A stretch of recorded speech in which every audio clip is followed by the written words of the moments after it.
Italian Football Podcast. Before we finish with Budget Prempesa Serie A of the week, just going to do a preview on the Champions League. So this week, Juventus, Borussia Dortmund on Tuesday, Ajax, Inter, and PSG Atalanta on Wednesday, and then on Thursday we're going to start off by previewing this, and then we'll morph into the other games.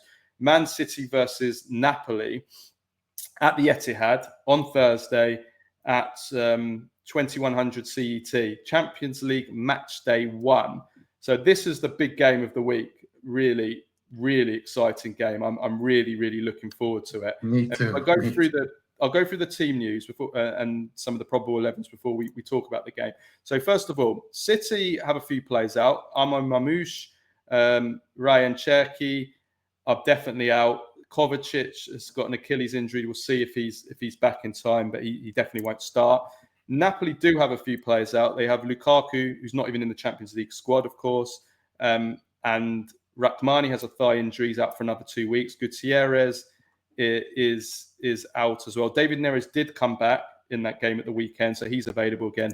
Marianucci and Mazzocchi are not in the Champions League squad either. As for probable 11s, let's do Napoli first. So it's going to be Milinkovic-Savic probably because Meret picked up an injury. Then Di Lorenzo, Bukma, Buongiorno, and you would think that Oliveira will come back in for Spinazzola. So that will be the back four.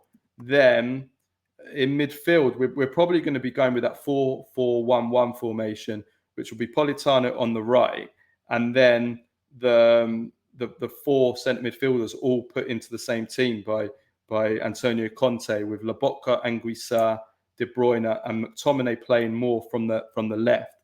And then up front is it's going to be out of Lorenzo, Luca, and Højlund, and that is a bit of a conundrum for Conte, because do you stick with Højlund after he scored and played really well, or do you play Luca, the bigger guy who has struggled so far? Let's be honest, for Napoli in all 3 games, he wasn't good when he came on either the other day. So that's the question mark really.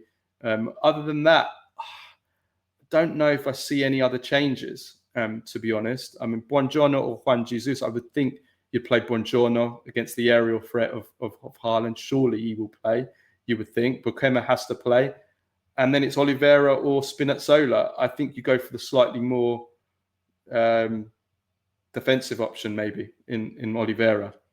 It's so interesting that we're talking about Napoli, and Neres is yet to start and show what he can do. And I expect him to have a really good season as well. So they do have some firepower in the bank, and for me, Lukaku is a huge question mark when he comes back, if he can play and how well he looks. And we know that Lukaku throughout his career needs 4 or 5 games to get his body going. So yeah, it's that's a big question mark. But yeah, it's interesting to see that Napoli have Neres to use and capitalize on just yet, and then Rachmani when he comes back from his injury and so on. It's a fascinating mouth. I'll do the City probable 11. This is difficult to predict now on Monday morning, seeing as they've just played the Manchester derby. But Donnarumma in goal. Then we're probably looking at Kusanov, Ruben Diaz, Gvardiol, and O'Reilly in defence. Then in midfield, Rodri. Is Rodri back? It says, I'm looking at Calcio Napoli 24 here. They've got Rodri, Bernardo Silva, and Reinders, and then Foden, Doku, and Haaland up front, and they're the players that played in the Manchester derby. Talking. It's a mouth-watering tie. It's a mouth-watering tie because there's so many talking points. You got the Manchester connection, McTominay, Højlund. You've got Kevin De Bruyne, of course, played for City for almost a decade. Yeah. Rodri is playing. I don't know what I'm thinking. I had a brain fart there. He played in the Manchester derby. Yeah. So, yeah. And you have Donnarumma, who is from Naples. And he's, you just went to Manchester City and he pulled off a miraculous save in that game, a couple of miraculous saves. You have you have Antonio Conte, who was at Chelsea and went up against it's this, and now is doing wonderful things at Napoli. It's a really mouth-watering tie. And I think it's one of those ties, again, I've said and I've maintained consistently that this is the season Conte wants to put all this nonsense about him not being able to play 3 times a week to rest. He wants to end this nonsense about him not being able to do it in Europe.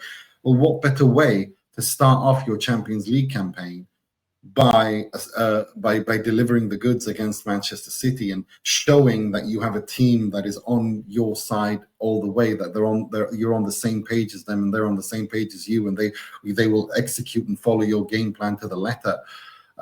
It really is mouthwatering and really exciting to see what happens. You said about sending a message. We said about sending a message to the whole of Serie A that we are the team to beat. Well, this is a great opportunity for Napoli to send a message to, not necessarily to Europe, but to, like you said, Conte to send a message that, you know what, this Napoli team are not just a great team in Serie A, but we can have our say in Europe against, a giant like Manchester City. And honestly, having watched City this season, this isn't them. They've still got world-class players all over the team. Erling Haaland is absolutely on fire. And did you see him for Norway as well? I mean, the guy is just a monster right now. He's absolutely at the peak of his form. And, they've got quality, some incredible players. But this isn't the same Man City team as the team that won the Champions League against Inter or the dominant. This isn't as a team, collectively, as a well-oiled unit that move as one, that defend as one, as attack as one, that everybody just knows exactly their movements, where to be, where to move, where to cover. Like, there isn't that blend and fluency. And so for that reason, okay, you're away from home, it's going to be very difficult. I don't think this is an unbeatable team, Man City team. And in fact, they've lost 2 of their first 4 Premier League games. And even against Man United, if it wasn't for Donnarumma, making that incredible save, who knows? United could have come back and maybe got something. So I think Napoli, it's going to be interesting to see where Napoli at, really is. It's going to be interesting to see whether, is this a Napoli team that are just too good for a weaker Serie A?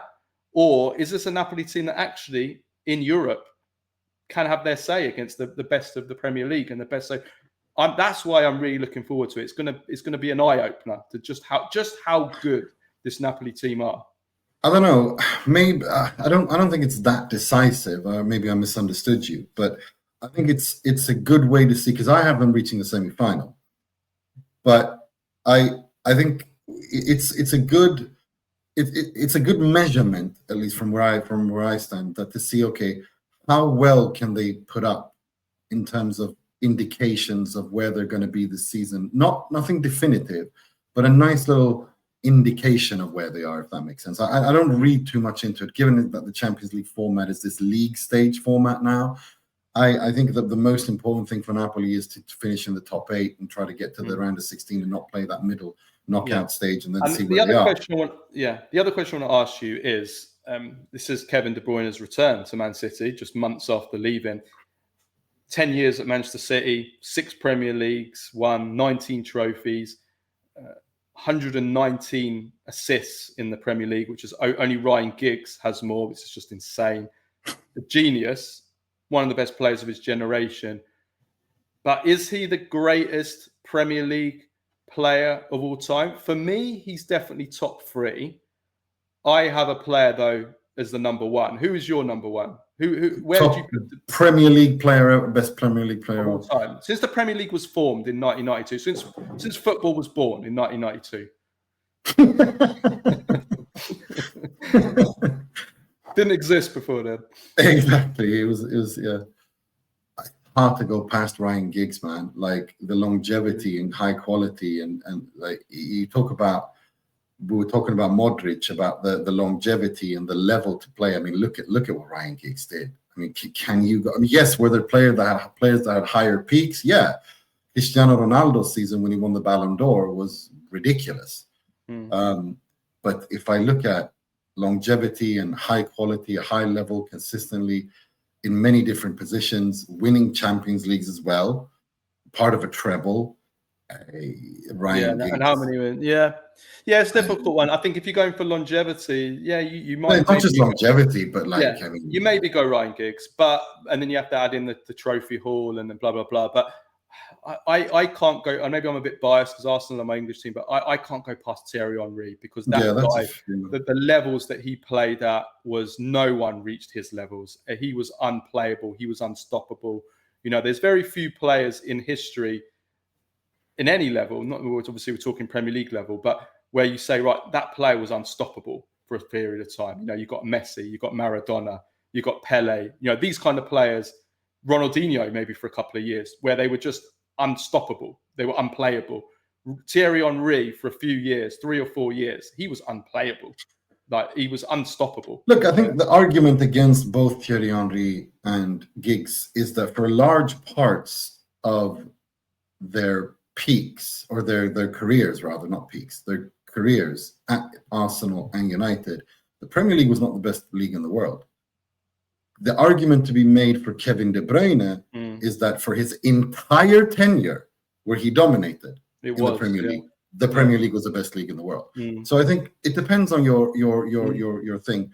But personally, and I am anything but a Man United fan. I despise Man United with a burning passion. I respect Sir Alex Ferguson and I respect Man United. I do not like them. That's all. So you cannot accuse me of being biased in favor of them. I look at this in terms of the quality that he played at. I remember him playing against Inter. I remember him playing against Milan. I remember him playing against Juve, who were some of the best teams in Europe at that time. Ryan Giggs was just, I mean, it was unbelievable. He was genuinely unbelievable. He did. Yeah, he was a thought. He was a thorn against Juventus, that's for sure. He's technically brilliant, 1v1 fantastic, vision, creativity, defensively in both phases, working for the team. He was just unbelievable. And he was it for such a long time as well. So yeah. Okay, all right. Okay, you made your point. And I think that's a really good point you make. Odds in this game, I'm not going to say who the bookmaker is, but City are hot favourites, 8-13, and Napoli are 4-1. I mean, fancy a bit of that, 4-1, and draw 3-1. I mean, it's tempting because I do think Napoli got a chance here. I do. Predictions. I just want to say before we go, kind of connected to predictions. I agree with what you said about City. That's my analysis as well. This is not the same City team as a team in terms of when they won the treble. It really isn't. And I agree with you on that. I think they're a good side. I think they've started something new, but I don't see them. I don't rate them as highly as others do. Prediction, Nima. What you got? I'm going Napoli win. I'm going Napoli win. I'm not the most positive person. I'm usually. I'd rather be a little bit. Me too. I like being. I. You know what? I think they do it. I think he does it. I do. I think Napoli going to win. I think so too. I do. Yeah. We're going to look like stupid. We're going to look really stupid when City. I don't think so. I don't see unless they get come out the blocks and Haaland's on fire. Haaland, I think they need to stop Haaland. He's playing incredibly well right now. But yeah, I think Napoli can do it. I think they have. I think it wouldn't surprise me if Scott McTominay, Rasmus Højlund score assisted by De Bruyne. So I'm going to go 2-1 Napoli.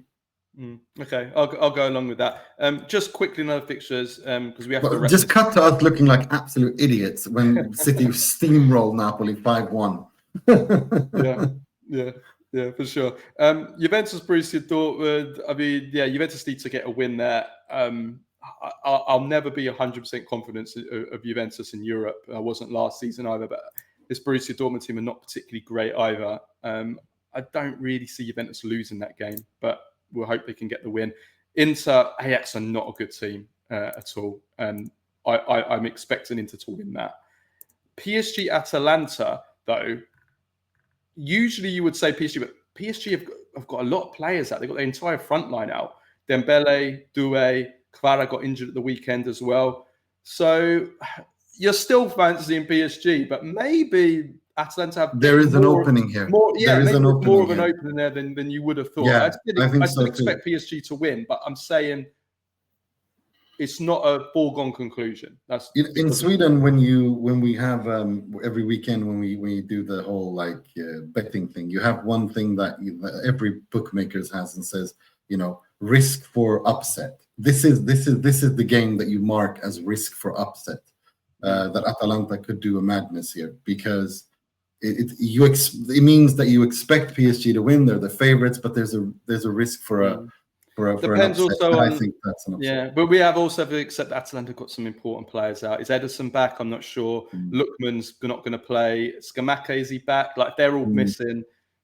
Those are big losses as well away to PSG. So we have to acknowledge that.